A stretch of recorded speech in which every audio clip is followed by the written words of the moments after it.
Welcome back to The Devil in the Details. Manchester United are fresh off a 2-1 victory against Crystal Palace, and in this video I'm going to highlight the tactical adjustments Erik ten Hag has made in recent weeks. The phenomenal team goal scored against Crystal Palace is a result of addressing an issue we've all been aware of.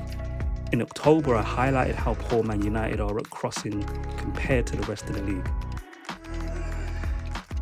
This issue is reflected in the data, and I have two analytics reports to prove this. Sample size 1 is based on 5 Premier League games earlier on in the season, and sample size 2 is data from 5 games leading up to the Premier League fixture against Crystal Palace. I'll start with sample size 2. The black lines represent ground crosses, and you can see the majority of these crosses are deep in opposition territory on the right hand side of the attack. We also have a lot of crosses close to the byline on the left hand side of the attack as well. Now this doesn't mean the quality of crossing is higher, but it indicates that Manchester United have been penetrating and creating more cutback opportunities in recent games compared to the earlier part of the season.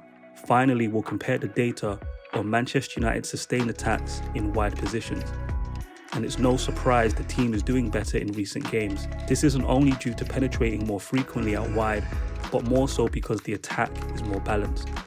I'll highlight the changes Ten Hag has made in the final part of this video, but I actually prepared a separate video on this topic before the Crystal Palace game that I didn't get to publish. But the points made are relevant, as you'll see. So first we need to see what's broken.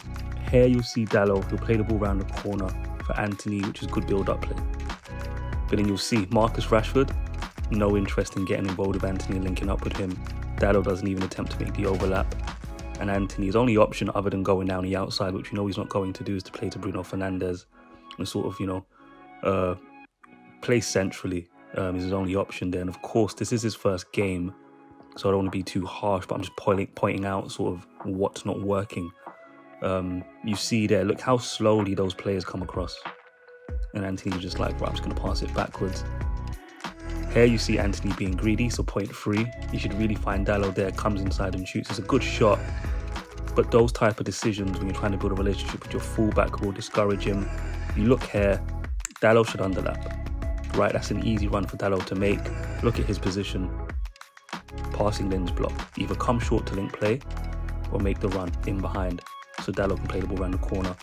You see Dalot, he can't even move the ball central, and you see him waving at his teammates for support.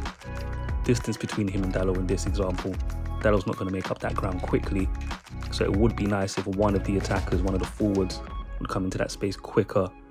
Antony's already made up his mind, and you can see this is one example where we had players in position to maybe work an overload down this side of the pitch to penetrate, but we just go backwards because again this is early on in the season, and to be honest it wasn't frequent, those overloads anyway. So you can see the players, when the opportunity is there, they're not taking it because it's not a focus for Ten Hag. It's just one of the many things we're attempting to do. Again here, could we do some approach play, some combination play to get down the flank? No, this time Bruno going backwards. So you can see the problem goes beyond the 3 points I highlighted. There are other players contributing to this problem. We know Antony's not going to attack down the outside. You can criticise him for that.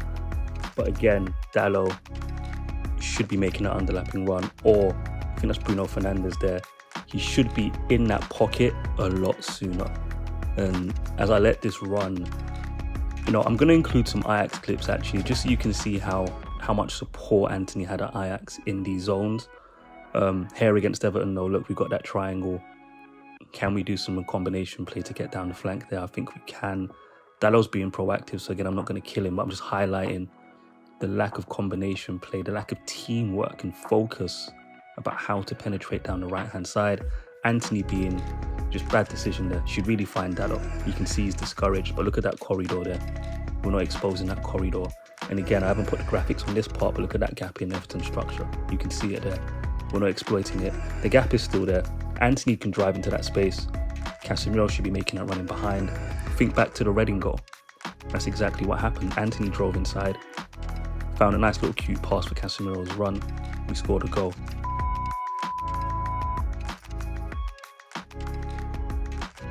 The key adjustment Ten Hag has made is that the team are creating more triangles and third man run opportunities down both flanks.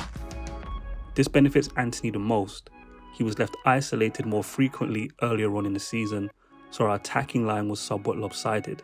Bruno Fernandes and Wan-Bissaka tend to fill positions between the fullback and centre-back, depending on our build-up structure. And again, this benefits Antony as he has a teammate to link up with more frequently now. Finally, on Wan-Bissaka and Dalot, the latter was excellent in build-up play, but struggled to find a balance between recycling and offering frequent overlaps and underlaps. But to be fair to him, this is impacted by Antony's greediness and unpredictability. Wan-Bissaka and Antony seem to have a better relationship in the final third, due to Wan-Bissaka timing his runs better.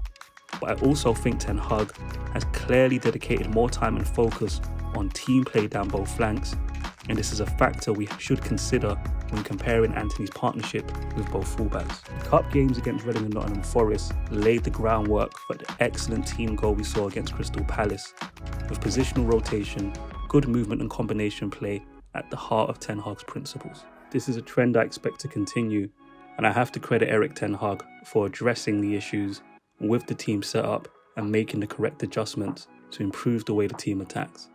This is something every football fan wants. They want to see their manager spot issues and solve them, and it's exactly what Ten Hag has done.